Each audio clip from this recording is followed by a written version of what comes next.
Yay, we're on air. Excellent. Well, Good hi morning. everybody who's watching, and thank you so much for taking the time to join us today to talk about gestational diabetes.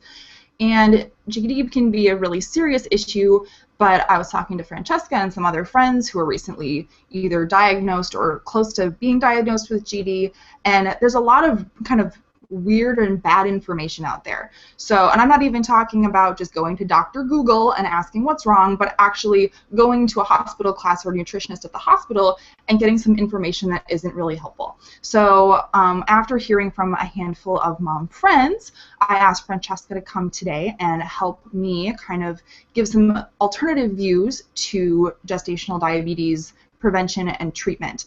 So we both have a much more holistic view of nutrition, which we'll talk about a little bit, and so we wanted to offer it from that perspective. So we're going to try to keep this to about half an hour because we're busy, you're busy, we want to keep it to a manageable period of time, but we hope that you're going to learn a little bit about what gestational diabetes really is, some options for management, and some tips and strategies on managing GD a little bit more naturally. And you can submit questions in the main Google Hangout page. You can type those in and I'll check them at the end. We've had a couple people submit some things in advance and we'd love to answer your questions. And of course we'll give you contact information if you have additional questions for us individually at the end. You can always contact us. So first I want to do some quick introductions. My name is Stacy Spensley. I'm a certified holistic health coach.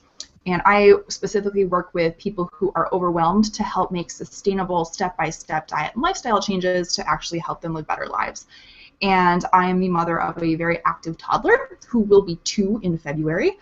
And we have a lovely time, and he is not here today, which makes this much easier for me.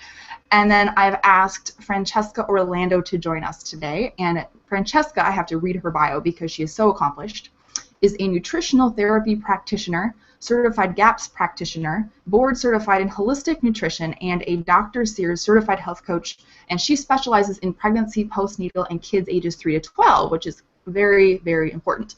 So she has been working in the nutritional field for about 6 years, and she's also a mom. So welcome, Francesca, and tell us, how old is your son? 9 months next week.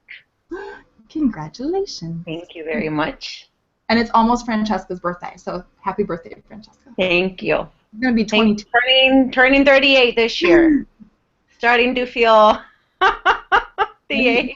You look amazing, which I think is a testimonial to your own practice. Thank you. No makeup, so that's not how I look without makeup. Thank you for having me today.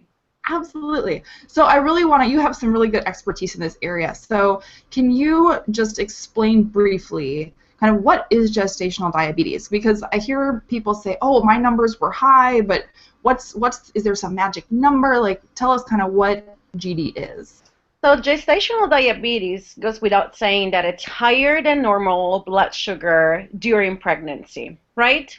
Mm-hmm. The interesting thing about it is that the numbers that qualified you to have gestational diabetes, which were much higher up until about 10 years ago. So up until 10 years ago, a fasting blood sugar level of a pregnant woman who was not diabetic, did not have gestational diabetes, was 110. Oh.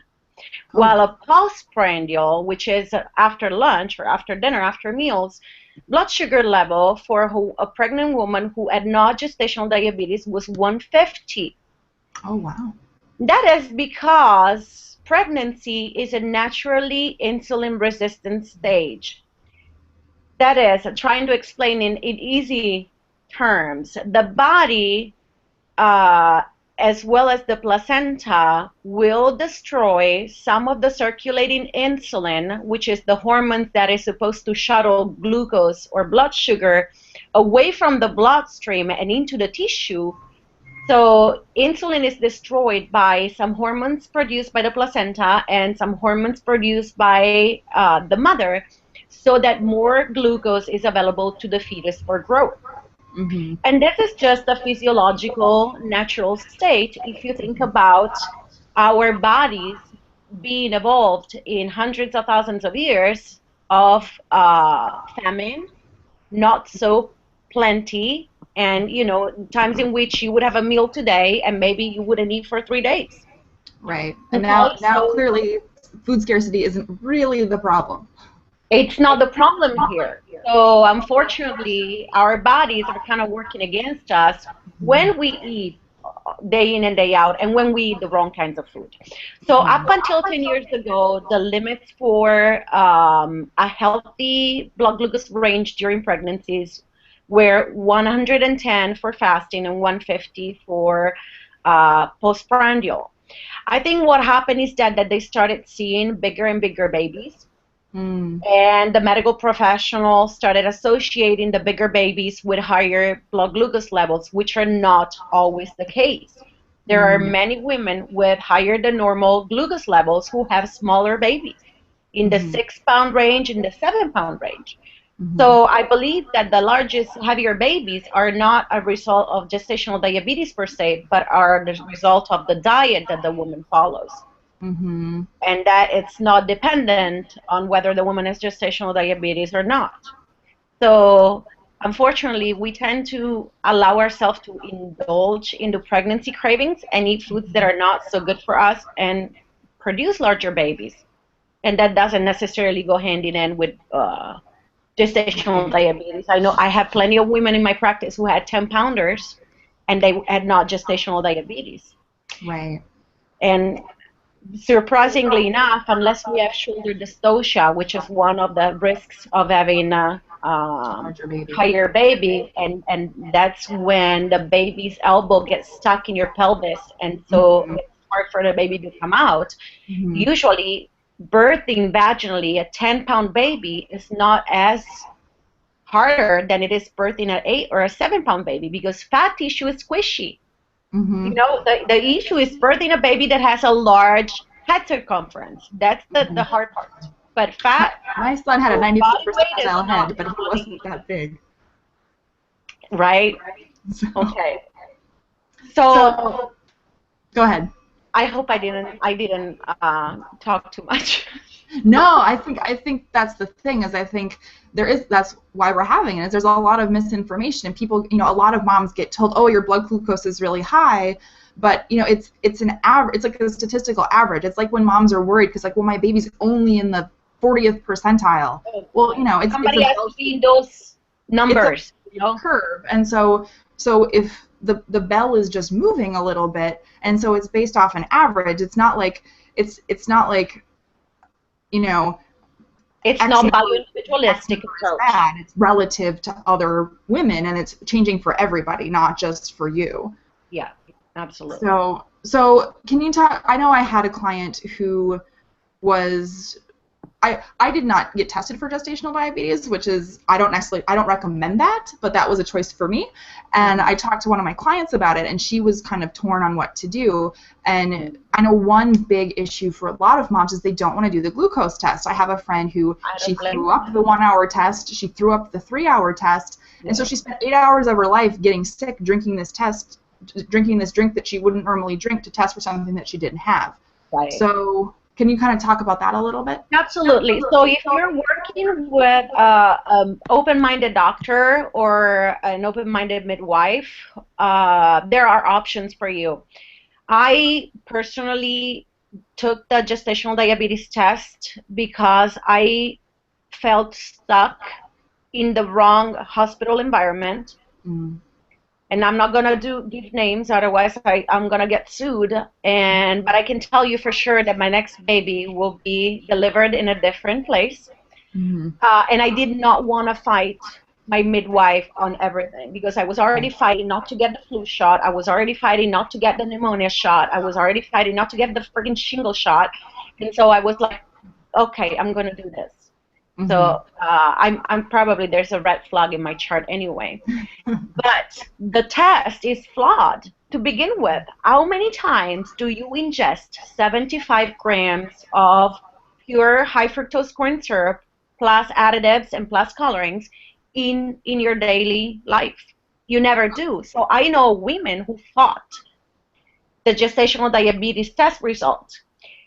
And they actually won. They had a faulty test just because their body is not able to handle that much sugar because they never eat it.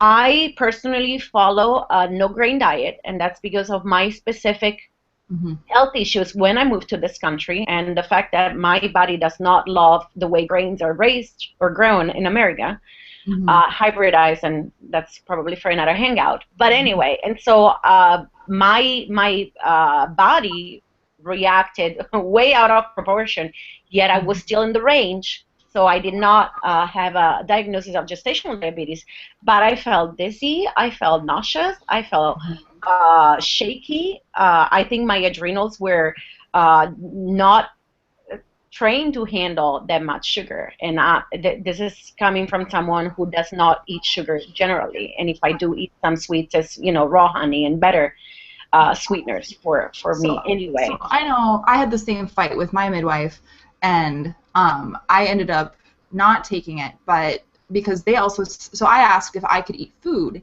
instead of drinking the glucose The midwife drink. will let you take jelly beans. And mine wouldn't let me do anything alternative. And, well, they did say I could potentially test my blood sugars, but the midwife that I didn't see anymore for prenatal care because of this and other issues, she was like, well, you can test your blood sugar, but it's really annoying, and it sounded like it was annoying for her as opposed to annoying for me. Right. But what do you think about testing blood sugars that way instead? Well, that was actually the alternative I was going to offer. The first thing I would do, and that should be routine in any hospital setting or birth center, is actually to have a hemoglobin A1C test done, usually in the first trimester, and that just gives a measure of how your body's been metabolizing sugar for the past 3 months.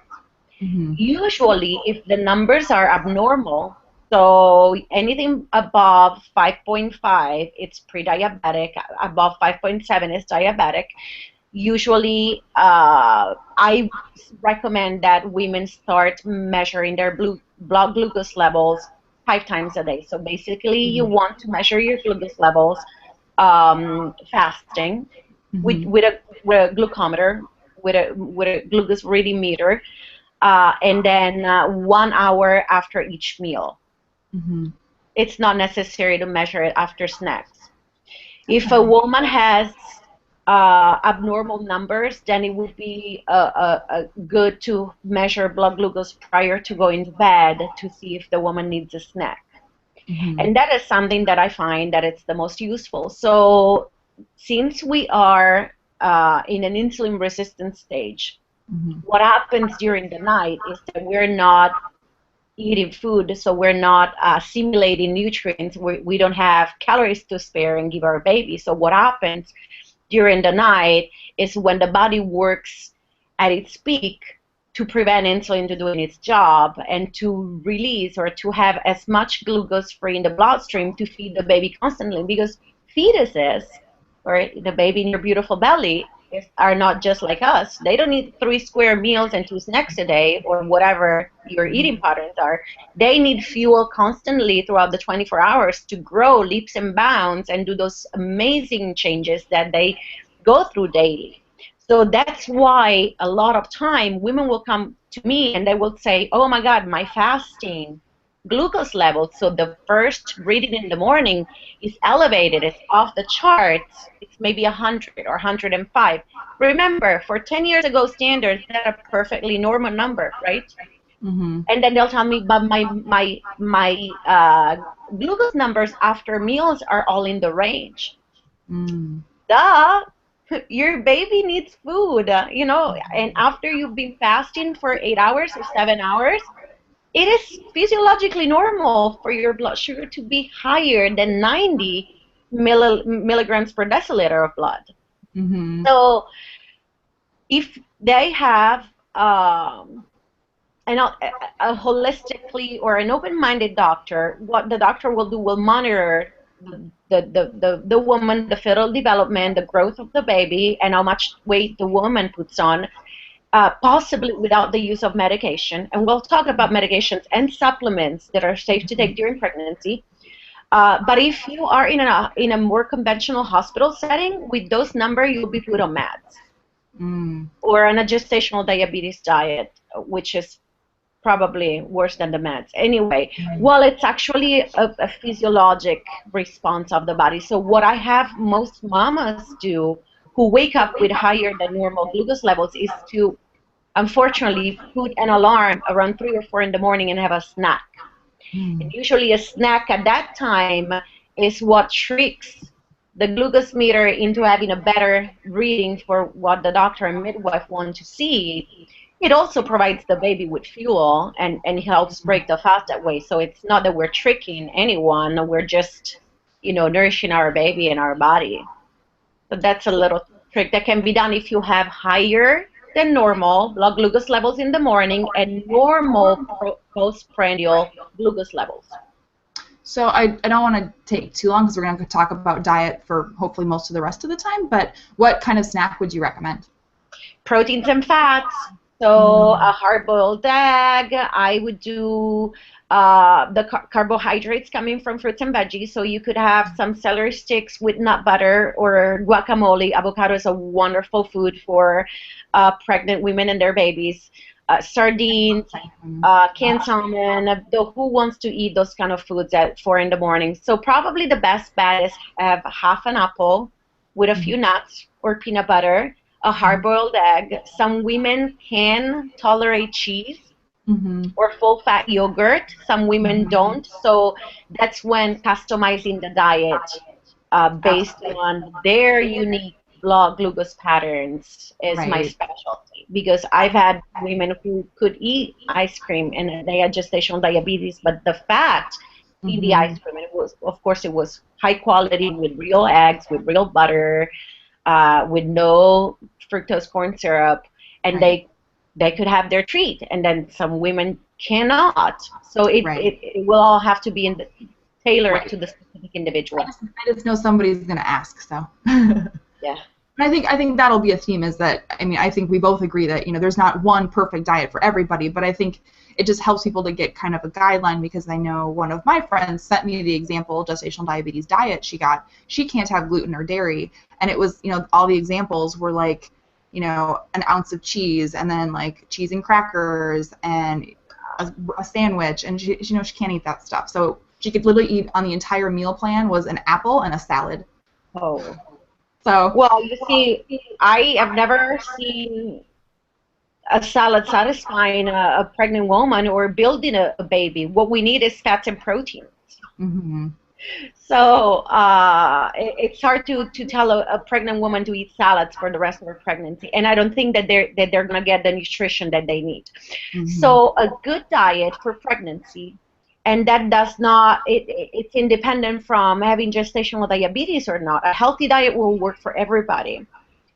It is true that depending on where we're from, our ancestry, what foods are available in our region, our macronutrient ratio may vary. So some people may need more carbohydrates, some people may need more fat. But generally, to build a healthy baby, what we want is a lot of fat-soluble vitamins in the form of A, D, E, and K, and those come with fatty foods. So we want, those are brain foods. Those are foods that help brain development, immune system development, and endocrine development in the fetus, okay? And providing plenty of these nutrients help the mother build a baby without robbing her body of her own stores, which is what I see the most. Is yes, the fetus is still considered a parasite. That's where I should have done this, a parasite, which they're not.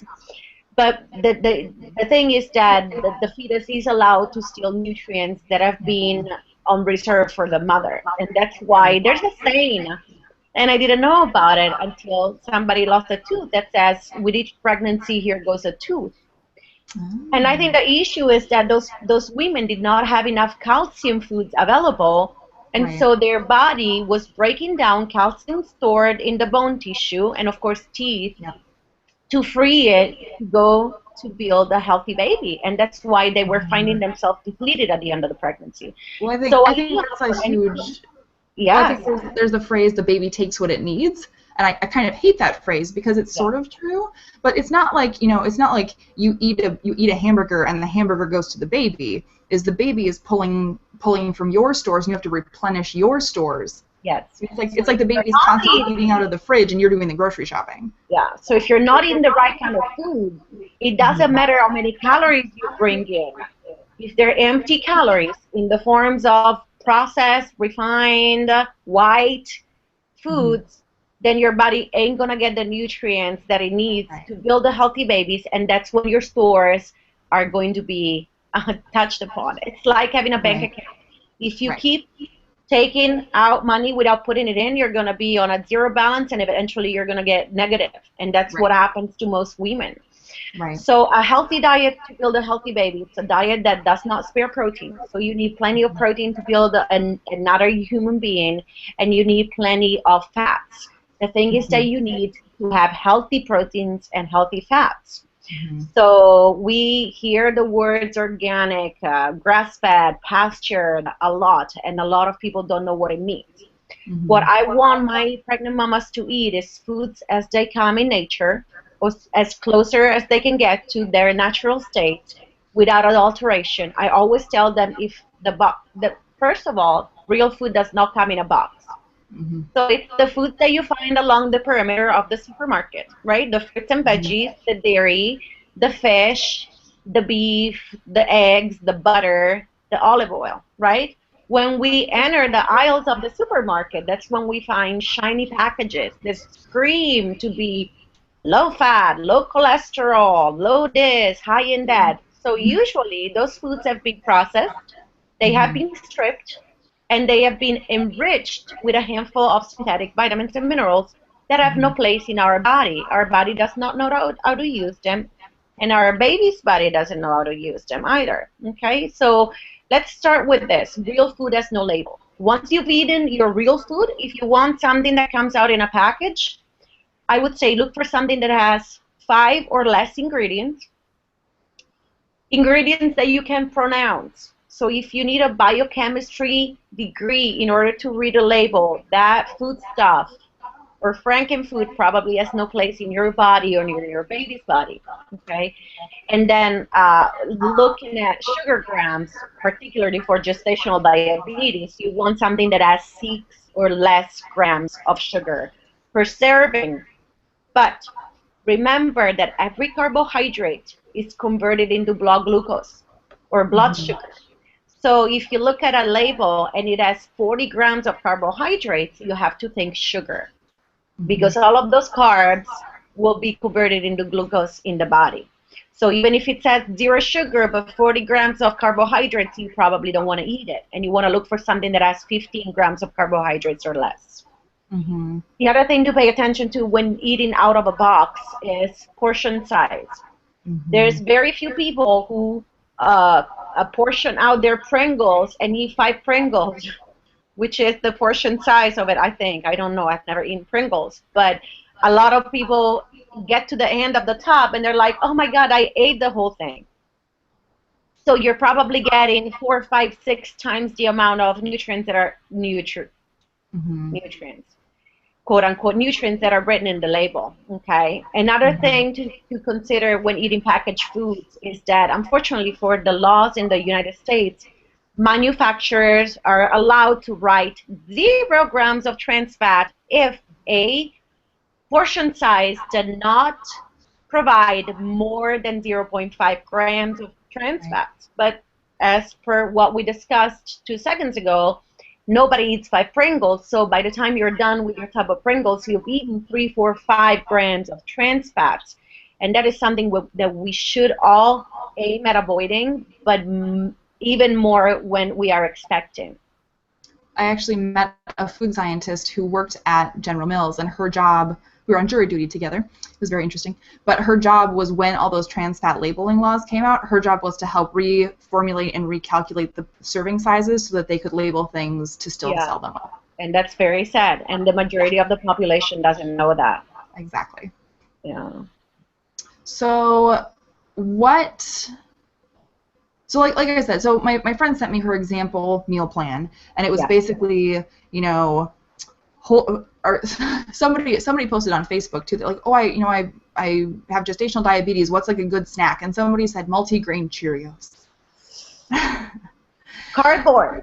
So there has been a scientific study done, and I can Google it and provide you with the research paper that Hmm. said that actually the cardboard that contains the box that contains the Yes. Cheerios has more nutritional value than the Cheerio itself. Yes. So So, that's the worst thing that you can eat when you're pregnant, that you can eat in general, that you can feed your child and that you can feed your developing fetus. And I hate the word fetus. So I'm going to say baby. When I say mhm. baby, it's the baby in your belly that's growing plump and beautiful and pink. So what you really want to snack on is foods that will provide you fats and protein, some fibers, a moderate amount of complex carbohydrates. Okay, so carbohydrate that takes the longest to digest, that will provide fiber, that will provide You're talking about like whole grains some as bulk opposed to help. to, Say that yeah. again. So you're talking about whole grains as opposed to white flour or white sugar or so you want stuff that like a whole grain that's basically brown. So like I'm brown rice talking versus. broccoli more than the whole grains. So it depends on the woman. There are some women who can do with a little bit of whole grains. So they can have a half a cup of quinoa with their dinner. Hmm. If their dinner has a fat and a protein. So you're eating a wonderfully grilled salmon steak with some roasted I don't know, Brussels sprouts and a little side of quinoa. Okay. That can work for most women with gestational diabetes. There is a percentage of women out there who are diagnosed with gestational diabetes who cannot handle even that little bit of whole grain. And Hmm. that's when it gets tricky because they need to get enough carbohydrates from plant matter without getting sick of veggies. And we know that that's the struggle that many women have. They don't know how to cook veggies in a way that's tasty. I have several clients who can eat starchy vegetables in the form of potatoes, sweet Hmm. potatoes, and winter squash, but they cannot do rice. Hmm. So that's when working with a clinician will help you find the best diet for you based on what your glucose meter reads after the meals. And it will take a little bit of trial and error because we got to figure out what your body can handle. But yes, on a general note, you want whole grains. If they are soaked and sprouted, the better, because then all of the nutrients are bioavailable to the body, and all of the anti-nutrients that come with the plant, because that's the way the plant defends itself from birds and insects, are Hmm. neutralized. So that you want it to be, think about side dish and not a huge bowl of whole wheat pasta. Okay, you want that to be a condiment and not the whole meal. Hmm. Ideally, you would like as many low glycemic vegetables as you can with plenty of fats, plenty of butter, plenty of coconut oil, plenty of olive oil, which Hmm. allows your body to assimilate the wonderful micronutrients, the vitamins and minerals that are contained in the spinach, the broccoli, the Brussels sprouts, the cauliflowers. And And so, then you like, want to just really quick, can you explain what a low glycemic index food is? so low glycemic index. So it's I'm sorry if I get too technical, but the glycemic index was invented in the 50s, 60s to help people with diabetes count their carbohydrate intake. So the glycemic index of a food is the measure in which this food will raise blood glucose after the meal. So Based what's a high GI food and versus a low GI food? Veggies. based on a 50 grams of carbohydrate. Okay, so it does not take into consideration portion size. So we Right. should probably talk about glycemic load, which is the rate at which a food raises blood sugar level We're based already on serving size. we're already But at half an hour. So I want to make sure we cover supplements okay. and questions. So what you want is to eat all of those foods that will not spike your glucose levels. Those are what are called low glycemic. So you have to think about carbohydrates that are not sugary or are not too high in carbohydrates. So if we talk about vegetables, we Hmm. talk about a carbohydrate food that has very little natural sugar and has so much fiber and so many other nutrients that will balance the sugar out. So it takes longer to digest and break down. So the rate at which your blood sugar raises is a nice gentle curve. Okay. Now think about Cheerios. You look at the package of Cheerios or whatever. Nabisco's gonna sue me now, and you see that it has 40 grams of carbohydrate, no fats, and very little protein. What happens is that the body does not have glucose metabolism modulators, so it does not have nutrients that slow down the absorption of sugar, and what your blood sugar is going to do is going to spike and then crash. So you're going to spike your glucose level, your doctor's going to say you got gestational diabetes, let's put you on meds, basically, and then you're going to crash into a hypoglycemic state in which you are ravenous, you're cranky, you're shaky, and all you want to eat is yet another bowl of Cheerios or another donut. We call that hangry, when you're so hungry that you're angry. Yeah, that makes sense. So you want foods low glycemic, will not spike your blood sugar, and will keep your blood sugar in a nice gentle curve. Okay, so fruits, low glycemic fruits are all of the berries, the apples, and then all of the veggies. Okay, so if you really want a banana and peanut butter, I would say eat a half a banana if you have gestational diabetes, and have an extra spoonful of peanut butter. So the fat and protein in the peanut butter will help modulate the blood sugar response. Okay, if you want pineapple, which is high in sugar, but it's also a powerhouse of enzymes and other nutrients that are anti-inflammatory, so they do mama and baby good, I would say eat it at the end of your meal, so it will help you digest your meal and your blood sugar won't spike. Right. For sure. Don't eat it on an empty stomach, for sure.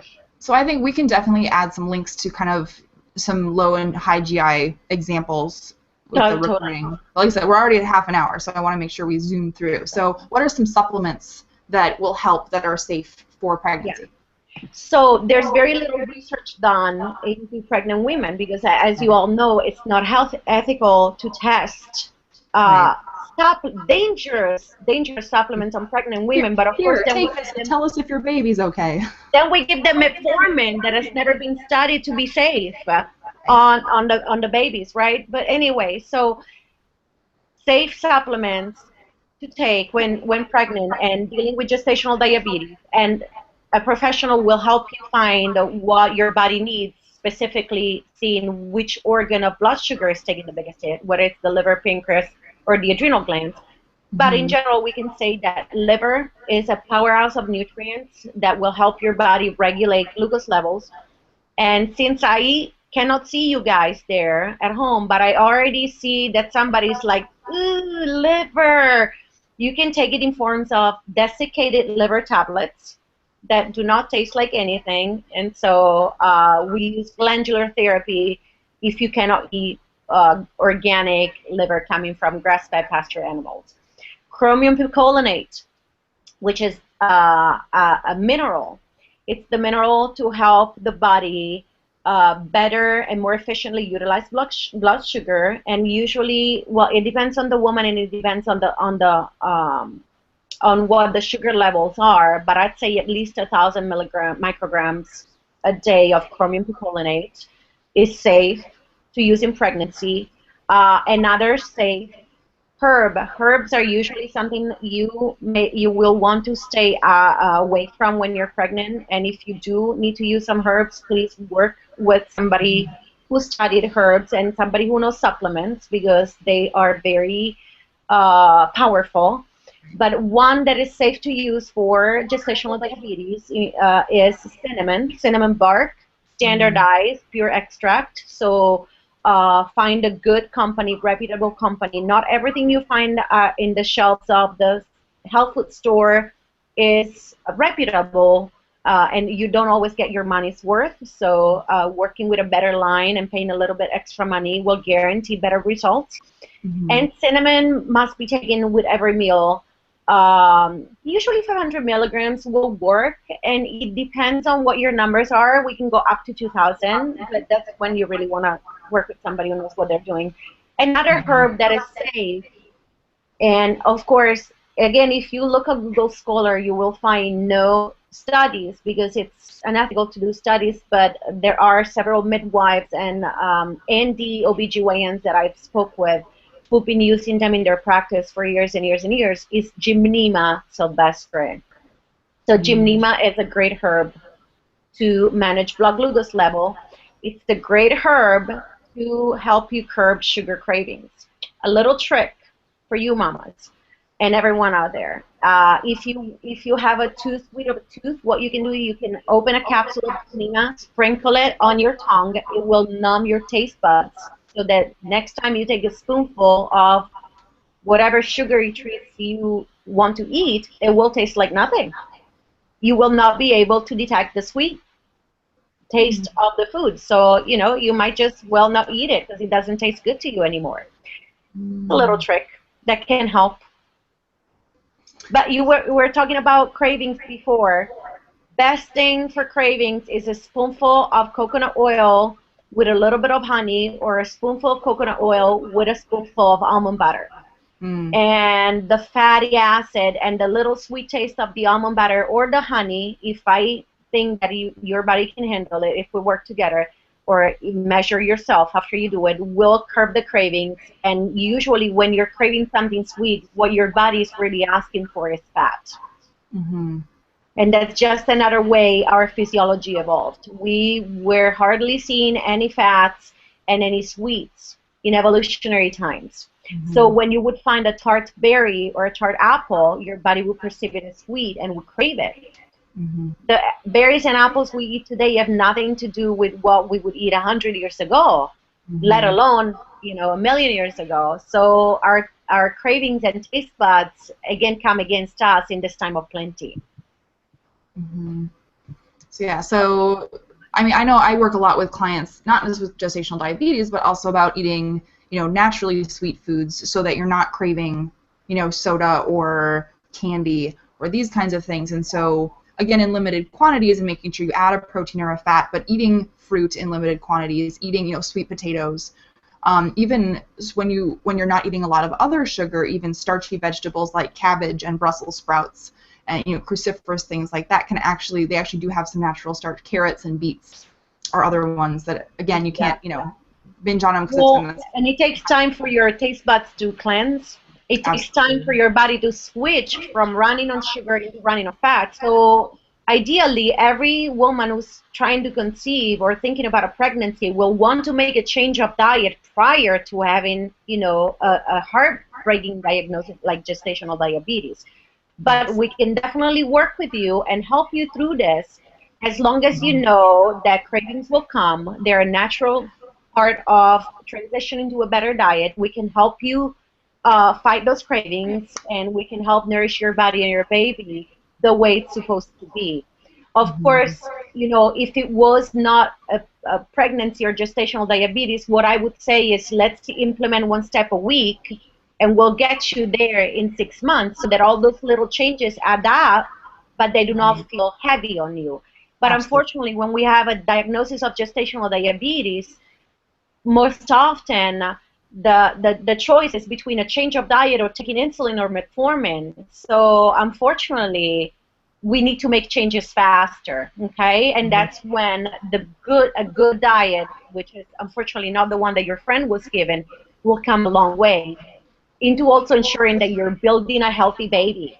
Cheerios did not build healthy babies, okay? I'm so sorry that she got that diet, but I'm so glad that she has you to help her through it. I can only think of all those women out there that are given the wrong kind of diet, that are told to drink diet soda pop because it has no sugar, or they're told to eat sugar-free Jell-O, which just robs your body of precious nutrients because it takes your body more nutrient stores to process that fake stuff than the nutrition it's bringing you. Okay, we're not building a healthy baby. We're just trying to manage a condition with food stuff, and that's very sad. All right, let me see if we have a couple more questions. I know, I'm sorry, Sherry, we're trying to keep it lighter. Well, I think we're both very passionate about health, moms and babies, and mainstream information being really wrong. So I think it's hard for us to keep it concise and without getting excited. So I think it's a good thing.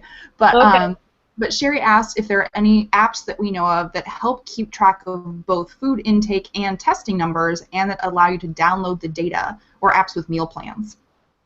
I think there was an app that was, I'd have to do some research. I'm sure that there is. I know that there's apps that are used for diabetics. Mm-hmm. So we can transfer those to gestational diabetes.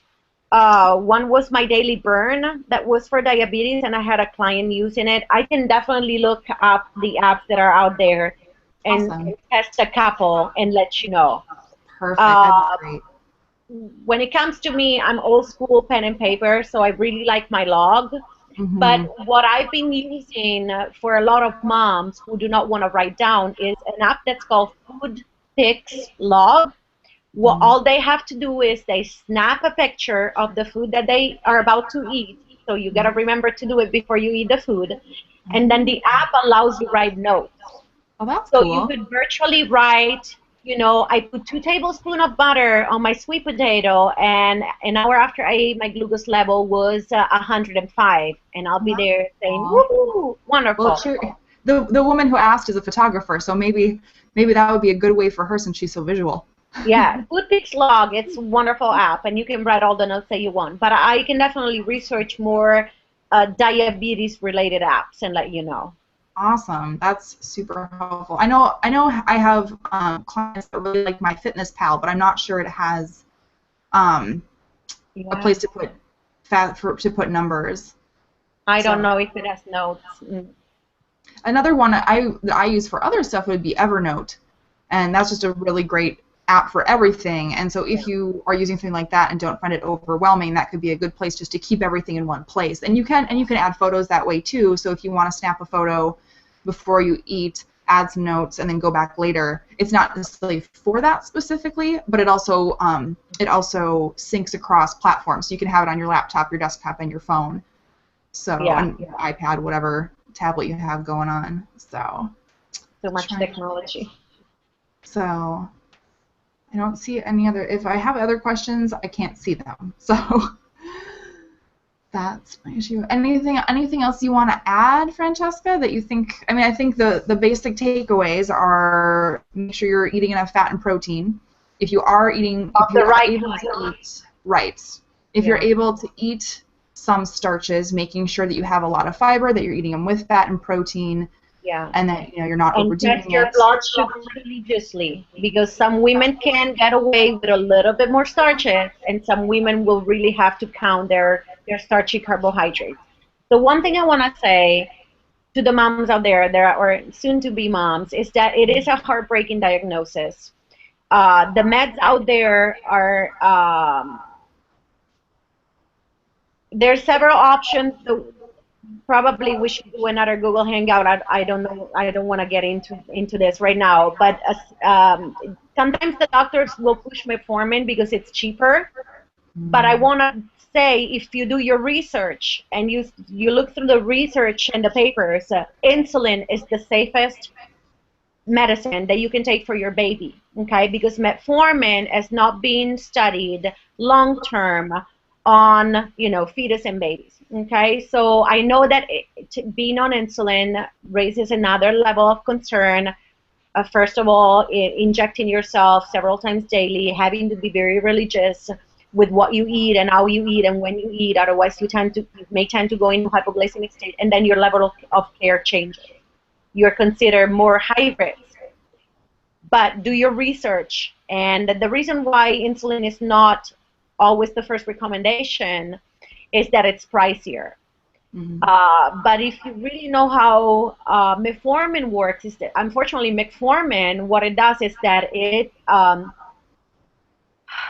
pushes your pancreas into producing more insulin. And we already know that it's not a matter of insulin being produced, but it's a matter of insulin being utilized. So it doesn't matter how much insulin you have circulating. You can squeeze your pancreas and ruin this organ more than it's already been put a strain on, but it's not going to be the best choice for you. The other thing to be really cognizant about is that women who are diagnosed with gestational diabetes have a higher insulin later in incidence later in life to develop diabetes. So this is really when you want to get good care from somebody who knows what they're doing, or do your own research, and definitely do not eat those Cheerios, because that is just going to, ensure that you will get diabetes at one point in your life. It can be a heartbreaking diagnosis, but it's a diagnosis that if you have the right team, you can live with. You can have a beautiful, healthy baby. You can have an uncomplicated pregnancy. So moms, do your research. There are several options. There are wonderful options for you. Do not feel crushed. Just hopefully you will find the right people to work with.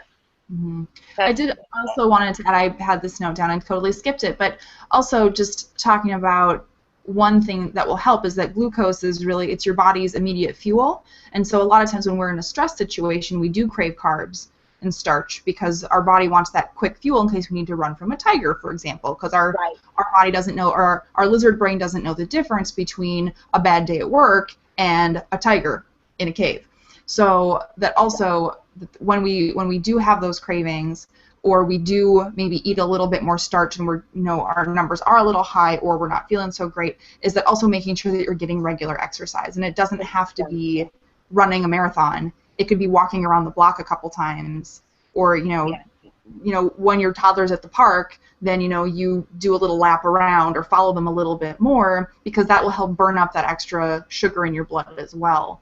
And so, it's not that you can never ever eat starch again necessarily, but that, and then if you do, then you do have a way to kind of combat that naturally. Absolutely, and that's what I told my clients to do on, after Christmas meal or after Thanksgiving pie. I'm like, sure, I don't want you to be deprived. Have half a slice, have it with plenty of whipped cream, real whipped cream, and then you go for a walk, so that you burn some of that glucose before it hits your baby, making it empowered. Yeah, exactly. And I think that's with my first pregnancy. Like, I was super tired, and that's my one regret is I think I was so worried about, like, early on I was good, but like later on I was worried because they'd say don't get your heart rate above 150, and now they're saying that it's actually good for the baby to get that exercise, and you're better off doing that. I mean, if it's 100 degrees, clearly don't go outside and run 5 miles, but but actually burning off that extra glucose because of the natural insulin resistance during pregnancy is really, really helpful. So even if it's, doing some light yoga or a walk or a swim would feel really good. Yeah, swimming's probably the best. Of course, if you have not exercised until the moment you got pregnant, it's not the time to start a marathon, but definitely moving your body helps. Even just doing chores. Even just ironing, folding, vacuuming, that's a way to exercise muscles and to utilize glucose. Exactly. Excellent. Well, I'm going to stop us there because we've gone way over time because there's so much information. No, it's great. I just try to keep it a little bit more, I try to keep it digestible. But Francesca, so where can we find you if people want more information? Because I know you did mention a lot of times working with a professional, and you are one of those. So I know for some people this might be enough, and if it's not, where can people find you if they want to see what your services are? Well, phone, email, online. My website is healthfullivingsd.com, and I'm sure we'll link it because it's too long to spell.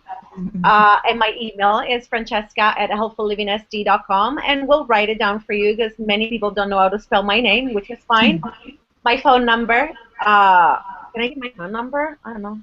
If you want to give your phone number to the whole internet, you can, or they can call you. Probably not. Probably not. But if you guys have any questions, you can reach Stacy and I will give you my phone number, and you need to text me or something. Because a lot of time, what I find with the pregnant brain is that people think about stuff, at 10 at night, and they're like, oh my God, I don't want to call you, so just give me a text. Nutritional therapist around you, certified clinical nutritionist around you. Just make sure when you try to work with somebody to interview them and see how much experience they have working in the field, because there's a lot of great practitioners out there, but they do not necessarily know gestational diabetes, which is a very specific niche. That's it. Awesome. And then, like I said, I'll under the recording, I'll link all of our information. You can find me at centerstagewellness.com or semicrunchy.mama.com. You can find us both on Facebook. We're pretty easily stalked, and we love helping pregnant and expecting and prenatal moms and even postpartum moms. So if you guys have any other health questions, we'd love to know. I love putting these hangouts together with different experts on different topics. So if you have another topic you have questions on, I'll try harder to keep it shorter next time, but clearly we need to cover smaller topics that don't have, we could talk about this for 2 hours. So. Yeah, or next time maybe we can do a part 1 and a part 2, because the physiology of gestational diabetes itself is so wide.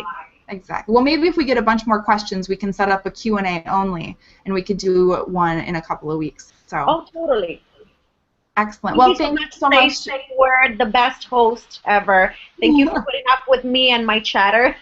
No, it was super interesting. I learned a lot. So thank you so much for coming to everybody that watched us live. If you're here on the recording, we'll have, again, hopefully you're on the right page already, but we'll have some links to our resources, and also we've made a list of just good, if you want to do some additional reading on your own. We have some blog posts, we have some studies, we have some books if you're really into this that can help anybody. And I added a couple to my list just from things that Francesca suggested.